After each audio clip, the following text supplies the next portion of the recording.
श्री बलभद्र को अणदेखा दीर्घमास है मंदिर में झुलुछि ताला 2015 नवकलेवर समय जगतसिंहपुर जिला तिर्तोल निर्वाचन मंडली तीन दारू चिन्हट होता।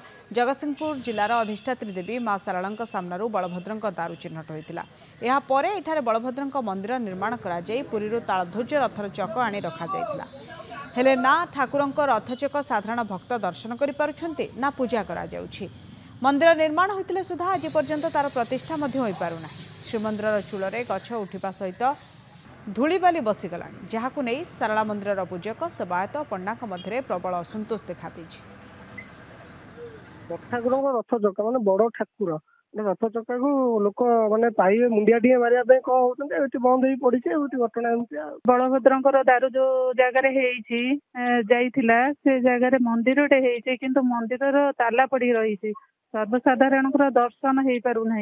माँ शालांग पाखे झंकड़वासिनी पाखे मोरी मान हाथ जोड़ी अनुरोध करुच्ची से यार चिंता करंतु एवं केमिति प्रकाश करंतु केमिति कौन आमर ए दूर दूरांतर आसुवा भक्त माने ये रथर चक को दर्शन करंतु। चका आसवा 7 वर्ष है चका ता भीतर पड़ी सी घर कौन रक्षणाबेक्षण जो मंदिर तो आईला कले ना जहाद्वारा मंदिर चतुर्पाश भांगी गलानी।